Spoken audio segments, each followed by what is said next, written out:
Olá, o ponto de vista de hoje vai falar sobre o Papa Francisco. Nós vamos fazer um balanço aí desde que ele assumiu em 2013, há quase 2 anos. Eu recebo aqui o professor de Teologia da PUC, José Antônio Trasferetti. Bem-vindo, professor. Obrigado, Michael. Professor, a primeira pergunta é sobre esse encontro que o Papa teve com o líder da Igreja Ortodoxa na Turquia, que eles falaram de uma reunificação das duas religiões. Como seria isso?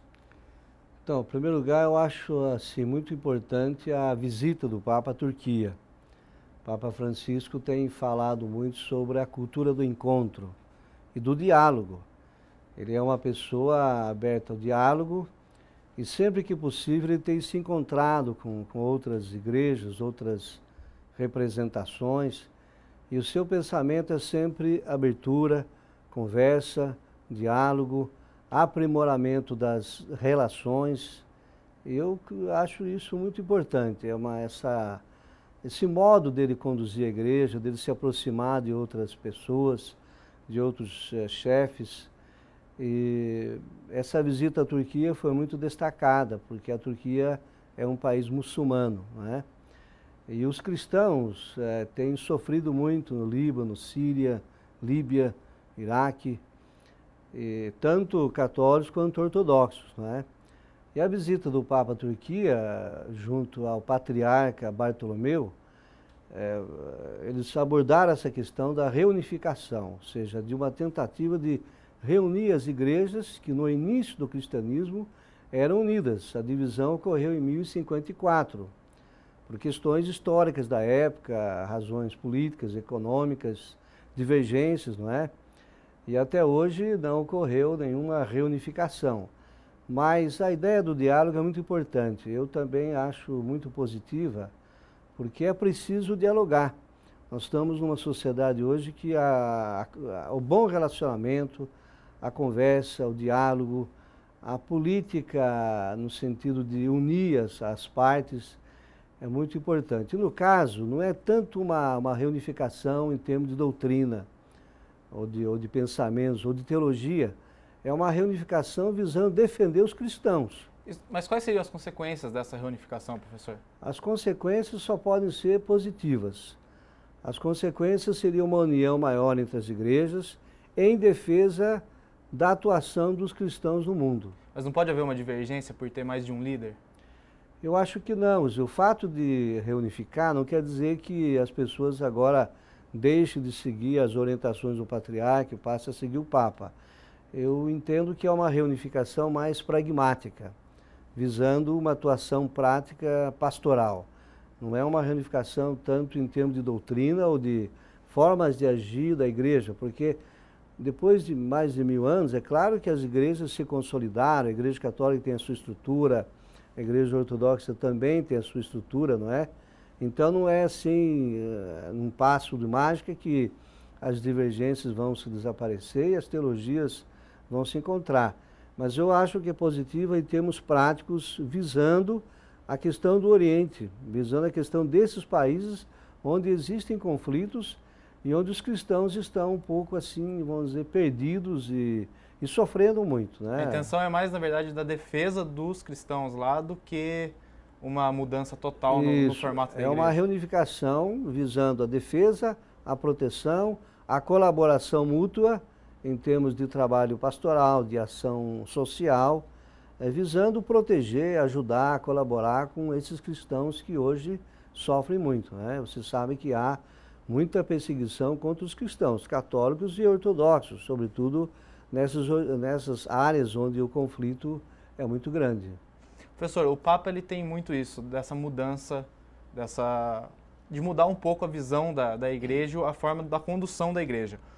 O arcebispo emérito de São Paulo, o cardeal Cláudio Umes, ele disse que a igreja católica precisa de uma renovação. Seria o Papa essa renovação que a igreja estava precisando? Olha, eu pessoalmente entendo que sim. Acho que após a eleição do Papa Francisco, a Igreja Católica reposicionou na ordem mundial. Eu estou olhando o trabalho do Papa Francisco com bons olhos. Ele está trazendo realmente uma renovação, uma modificação na conduta, na forma de ser. Quando fala renovação, não é tanto em nível de doutrina, mas ao nível da ação pastoral, porque nós fazemos uma divisão em termos de doutrina, seria a ortodoxia do pensamento, e a ação da igreja no mundo, né? O modo de trabalhar, a presença, a atuação. Eu creio que o Papa Francisco tem procurado realmente renovar a igreja sem destruir, sem acabar, sem modificar radicalmente a doutrina. A sua atitude, a sua maneira, os seus gestos, né? A sua simplicidade, a maneira como ele se apresenta junto às pessoas, as suas viagens, todas essas ações têm mostrado um Papa mais próximo, mais aberto, mais cordial. E essa é uma atitude que o próprio Papa tem pedido aos bispos, aos padres, para irem ao encontro do povo, para estarem abertos às mudanças, para colocar as estruturas da igreja a serviço da comunidade, saindo do isolamento, do fechamento. Então eu acho que ele não só tem falado, mas como tem feito ações que mostram essa renovação. A gente pode falar que ele é um revolucionário dentro da igreja ou não? Ele não é tão radical? A palavra revolucionário eu acho que é muito forte. Vamos dizer que ele é um reformador, alguém que procura mudanças no sentido de uma ação mais forte, mais atuante. A palavra revolucionário acho que não cabe tanto ali no sentido de revolucionar, no sentido de uma revolução estrutural, não é? Ele é, eu diria, um reformador, um renovador realmente, visando essa igreja mais ativa, mais atuante, mais forte, né, no meio da comunidade, do povo, do país, não é? Ele não corre risco de sofrer algum boicote por conta das alas mais conservadoras da igreja? Eu acho que existem divergências na igreja, diferenças, modos de pensar às vezes um pouquinho diferente, mas eu acho que isso faz parte. O pluralismo, o diálogo intereclesial, eu vejo como algo assim positivo, né? E acho que o Papa sabe lidar com isso também, e nós temos que saber, porque uma comunidade com muita gente, com teologias diferentes, experiências diferentes, culturas diferentes, é normal que existam modos de pensar diferentes. Agora, risco, não sei, eu acho que não, acho que a igreja, por mais diferenças que possam existir do modo de entender, mas todos têm um grande amor à igreja, e esse amor é que a unifica. Então há uma unidade, não é? Porque há também uma busca comum de fazer com que a igreja atue no mundo de forma plena e realmente ativa. Então eu não creio assim em riscos mais fortes, não. As divergências são boas, são salutares. Então a gente pode dizer que a Santa Sé ela já buscava uma renovação ao eleger o Papa Francisco? Eu penso que sim. Antes da eleição do Papa, os cardeais, né, estavam debatendo, estudando, analisando as questões. Então buscava-se um perfil de um cardeal que pudesse atender esse anseio. Eu creio que ao escolher o Papa Francisco, o cardeal Bergoglio, argentino, latino-americano, já se tinha na mente alguém diferente da Europa, o que assim na época a mim chamou a atenção, que eu pessoalmente esperava um Papa vindo da Europa, um italiano, um outro alemão, ou sei lá, alguém assim de um país da Europa. E para mim a surpresa, aliás, é o primeiro Papa latino-americano na história da igreja, né? Nunca tivemos um Papa oriundo de um país da América Latina, sempre Europa, e acho que nos últimos anos teve o Papa da Polônia, o Papa alemão, mas os anteriores foram todos italianos. Então, na minha cabeça, eu imaginava um Papa italiano, até porque a maioria dos cardeais era italiano. Mas veio o argentino. E um argentino um argentino que andava de ônibus, que visitava as favelas, né? Que tinha amizade com padres que trabalhavam em periferia. Fazia a própria comida? Fazia a própria comida. Então, nesse ponto foi muito interessante. E ele continua assim, né? Ele mora num ambiente simples, ele anda com um carro mais simples, e a sua maneira de agir tem sido, né, dessa forma, né? E isso eu acho que é muito bom. A gente tem um outro ponto também, que como cardeal na Argentina, o Papa Francisco ainda, Bergoglio, ele é ligado a setores mais conservadores da igreja. Aí agora, como Papa, por exemplo, ele já começa a defender um acolhimento maior dos homossexuais na igreja, uma visão diferente sobre o aborto, apesar de ainda ser contra. Como que se explica isso? Faz parte de uma política que ele está adotando? Eu acho que ele não mudou, ele continua sendo conservador, tradicional, no sentido de defender a tradição.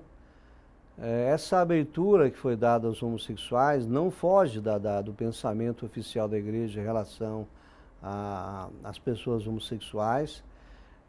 Assim, o meu modo de ver é que o Papa Francisco não mudou a sua maneira de pensar e de agir.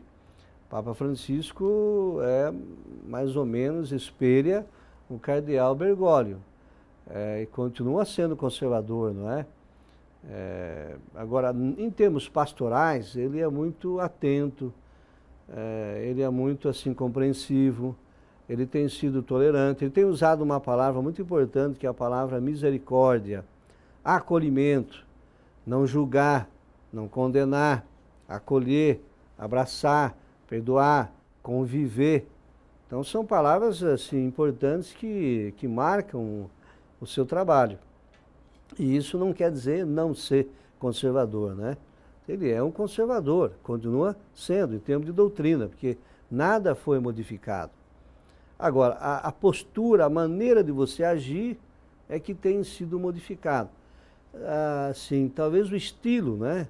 O estilo dele é um estilo mais aberto, mas a doutrina que ele tem no coração dele é a doutrina oficial da Igreja Católica de todos os tempos. A gente pode ou não falar que essas declarações, essa postura que ele toma como Papa é uma forma política de angariar mais fiéis ou não? É só o Papa Francisco sendo o Bergoglio?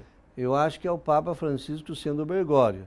Se isso atinge a comunidade, se as pessoas gostam, se as pessoas veem isso com bons olhos, eu acho que isso é bom. Mas o objetivo não é angariar mais fiéis, o objetivo é ser ele e fazer o que ele acredita necessário para a igreja, né? E ele tem feito isso. Eu, de fato, sinto que houve um acolhimento muito grande ao Papa Francisco. No ambiente universitário, por exemplo, muitas pessoas falam, nossa, que bom, que Papa aberto, comunicativo, acolhedor, não é? Em outros ambientes também. Então eu penso que a atitude dele tem sido muito positiva. E as pessoas estão vendo com bons olhos. E ele, de fato, não tem modificado nenhuma doutrina da Igreja Católica. Ele teve até um aumento maior. Quando ele assumiu como Papa, tinham 2 milhões de seguidores no Twitter, agora tem 10 milhões. A gente pode falar que ele é populista? Não, populista não, ele é popular. E o fato dele, da maneira dele agir, às vezes, assim, a imprensa dá destaque, não é? E isso realmente as pessoas estão acompanhando. E hoje, com os meios de comunicação, Twitter, internet, Facebook e tal, o Papa também entra nesse meio, né? E é uma figura muito visível, né? Muito visibilizada na imprensa mundial, etc. E é claro que isso facilita, as pessoas querem saber, querem acompanhar onde vai, o que faz, o que fala. E ele, de fato, às vezes tem algumas coisas assim, que ele faz que são meio imprevistas.